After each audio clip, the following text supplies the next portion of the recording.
Is a Christmas tree too much, seriously? I mean, it's not the Queen's Christmas message, you know?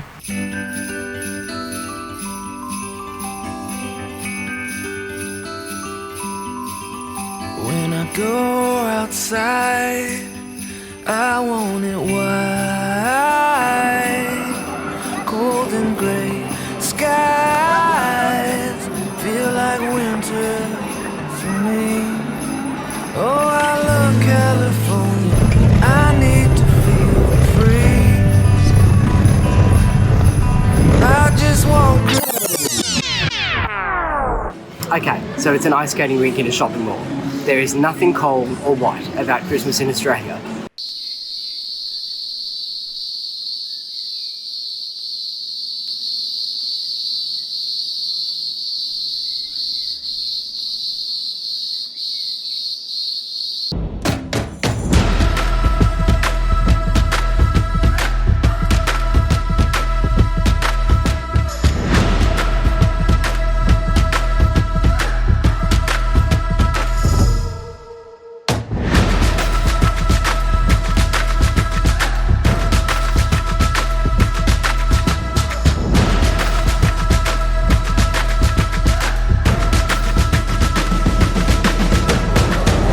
Whew.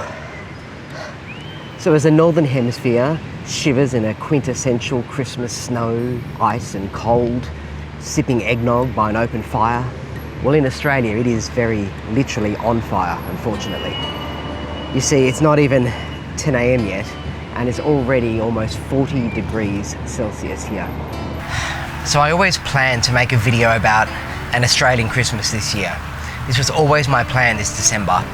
Little did I know that this year would be the most unusual, non-typical, disastrous Australian Christmas that I ever remember on record. Bushfires are part of life in Australia, but we've never seen anything as ferocious, as fast, as devouring and as large as this. So it's almost quite difficult to make a video like this. Pretending everything is normal. There was a sense of normality over Christmas, and that's what I'm going to take you through, but it has been a very sad, tragic and unusual summer holiday for us down here, down under. Our largest range, the Great Dividing Range that stretches 3,500 kilometres down the east coast of Australia, is essentially on fire. Right now there are fires burning from the Queensland border all the way down through New South Wales, through Sydney and further south Victoria, almost down to Melbourne. That's the same distance as Seattle to Los Angeles, or if you're in Europe, Amsterdam to Rome. That's how extensive these fires are. Towns along Australia's east coast have been plunged into a premature darkness as an eerie red glow devours them. Some have even been stranded on beaches where authorities have told them you've got to get in the water because there's no other way out. And they've just sat there on the sand as the red glow gets closer and closer, waiting to be rescued and evacuated by Australian Defence Forces. It really is apocalyptic, like nothing I've ever seen, and nothing that really anybody's ever seen. Our climate is changing, it has changed, and Australia has been the hottest place on planet Earth at least twice in as many months. Anyway, let's take a departure from the doomsday theme of Christmas and look at the less apocalyptic elements of what made Christmas this year. Australian Christmas is all about escaping the heat any way you can, whether it's heading to a beach like this, a pool, sitting in an air-conditioned lounge room watching the cricket, or heading to any cool body of water to submerge yourself in. The only relief we get is when the moon rises and sometimes a southerly change blows in a nice cool storm in the evening. Now the irony is, despite all this, we still follow the Northern Hemisphere traditions. So there we sit in the sweltering heat, sweating, swiping away flies as we stuff down hot roasted turkey, ham and heavy winter food. It's really quite ridiculous. Why don't we take a look at a quintessential Australian Christmas and New Year's timeline.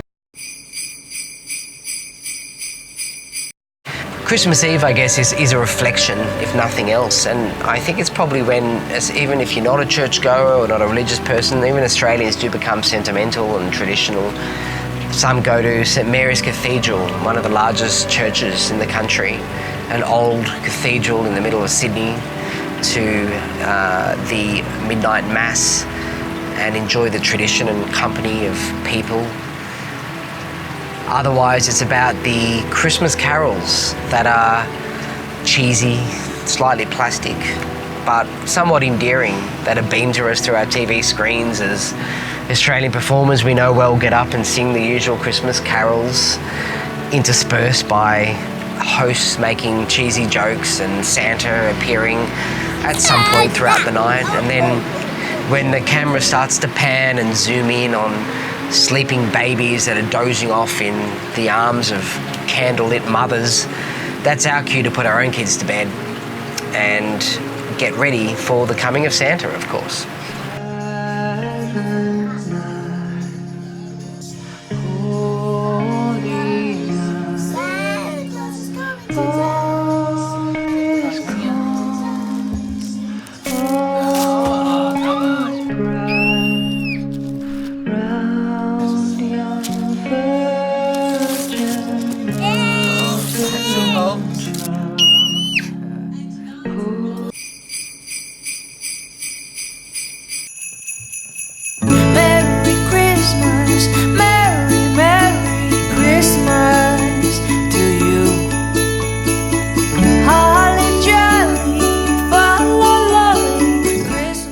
Only half milk and half cookies left.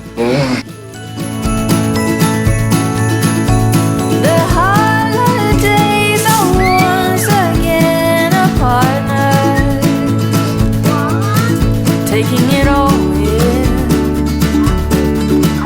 Favorite season.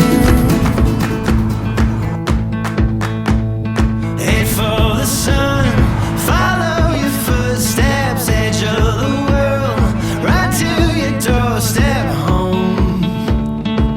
Anywhere you wanna go, beyond the stars, out where the sun sets, we'll find the light and we'll keep it our secret. Oh, anywhere you wanna go, down any road, anywhere you wanna go. Now, Christmas Day is a funny day. It's about food, booze, gifts, booze, food, swimming, booze, gifts, swimming, booze. And that's what I love about it. Dancing. There was dancing.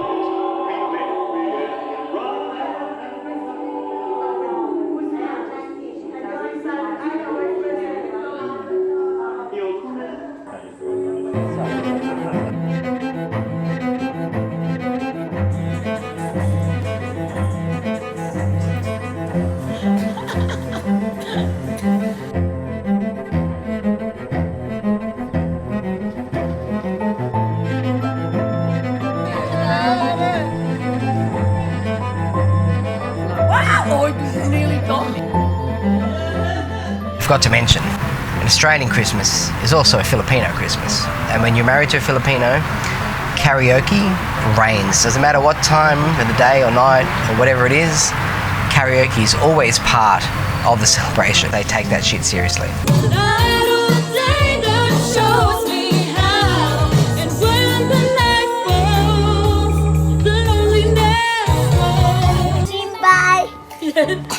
Now I bet you see your babies one more night. Ooh, I see you every night. With a pull and tear of discarded wrapping paper and a clink and chink of empty bottles in the recycling bin, well, Christmas is done for another year. And now we enjoy this weird sort of lull between Christmas and New Year. And we're fortunate enough to live on the northern beaches in Sydney, and our days in the holiday period are all about hitting the beach anytime we possibly can.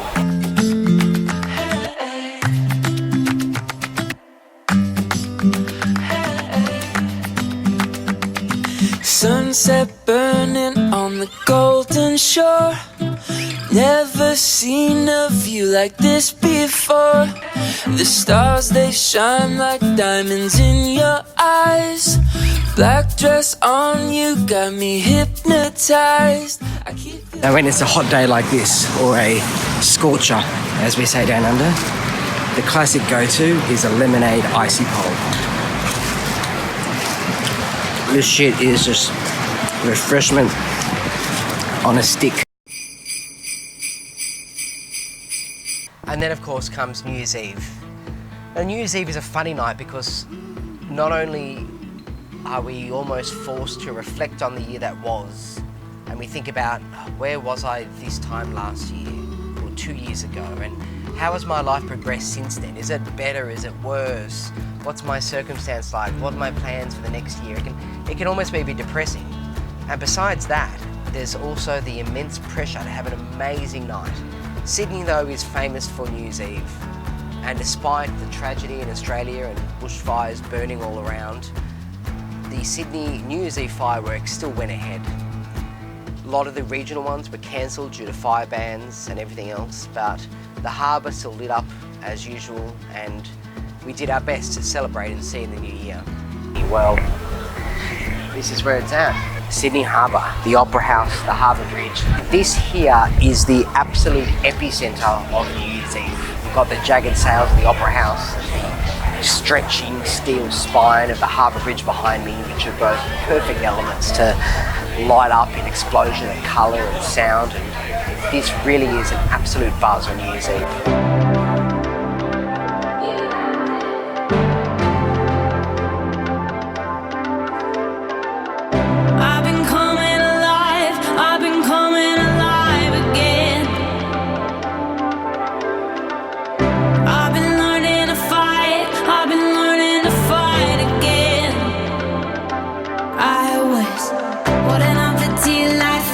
Living out of touch, but now feeling like I'm born again. I've been coming alive, I've been coming alive again.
For 2020, look after yourselves, take care, wander profoundly, travel deeply, surrender wholly, or don't go at all.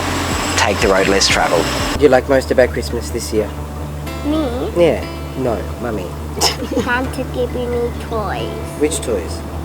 My Which toys? Hatchimal one. Hashima. Oh. What else? Well, my drawing fruit one. Your what? My drawing fruit. Drawing fruit? Yeah. No, the Did you buy her drawing. drawing fruit? No, the drawing thing. The There's drawing when grapes means purple. Ah, yeah. And it smells in the fruit there. Oh, the scented The textures. scented text. Yeah. Yes. Oh, Ah, okay. yeah. The, And my little frozen kitchen. And my Paw Patrol toy. yep. Christmas and Happy New Year. All the best for 2020. 20. Yay! Bye. Bye. Bye. That's a blow away kiss. Oh, is it? Is it? I was washed up on that.